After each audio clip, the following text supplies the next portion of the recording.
প্রিয় দর্শক, আপনারা এই মুহূর্তে দেখতে পাচ্ছেন অ্যাম্বুলেন্স গাড়িটি প্রবেশ করলো। এই যে সামনে এই যে দেখেন দোকানপাট ভাঙচুর করতেছে না, এই যে দোকানপাট ভাঙচুর করতেছে, এখানে মাটির নিচ থেকে আর কি আগুন বের হচ্ছে, মানে অটোমেটিক একা একা আগুন ধরে গেছে। মাটির নিচ থেকে শুধু আগুন আর আগুন। চোখ রাখুন, দেখুন এই পাল্লাটা, এই যে দেখুন দেখছেন, এই যে ভাইয়ের পায়ের নিচে দেখতে পাচ্ছেন কীরকম আগুন খাল দিয়ে উঠতেছে। এই যে দেখুন আগুন দাও দাও করে জ্বলছে। এই যে দেখুন দেখতে পাচ্ছেন মাটির নিচ থেকে শুধু আগুন আর আগুন।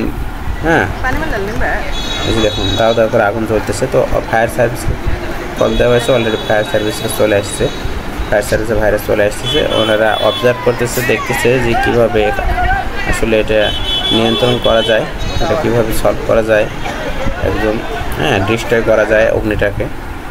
তো এটা দেখতেছে। অলরেডি আপনারা দেখতে পাচ্ছেন যে পানি নিক্ষেপ করা হচ্ছে।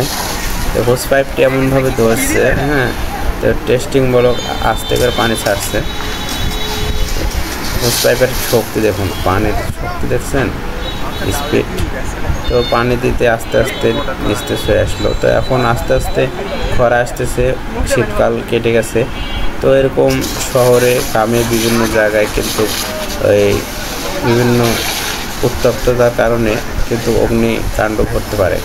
আপনারা সচেতন থাকবেন এবং এ ধরনের যদি কোনো অগ্নি দুর্ঘটনা দেখেন সঙ্গে সঙ্গে আপনারা 999-এ ফোন দিবেন, ঠিক আছে?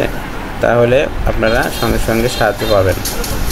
তো এরকম দুর্ঘটনা এড়াতে অবশ্যই আপনারা কোনো বিলম্ব করবেন না, সঙ্গে সঙ্গে ফায়ার সার্ভিসকে বা 999-এ ফোন দিলে, 999-এ ফোন দেওয়ার কথা অনেকে ভুলে যায়। আসলে 999-টি ফোন দিলে আপনি সকল ধরনের সেবা পাবেন। 999 শুধু যে আপনার আগুন নেভানোর জন্য তা না, প্রশাসনিক যে কোনো সাহায্য আপনি পাবেন, তাছাড়া চিকিৎসা পাবেন, অনেক কিছুই আপনার সহযোগিতা 999 থেকে পেয়ে যাবেন। তো যাই হোক, আগুনটি নিয়ন্ত্রণে এসেছে, আগুনটি নিভে গেছে এই মুহূর্তে। তো রমজান মাস, আগুনটা যদি বৃদ্ধি পেত তাহলে অবস্থা আরও খারাপ হতে পারত। যাই হোক, আল্লাহর অশেষ রহমত। সবাই ভালো থাকবেন। খোদা হাফেজ।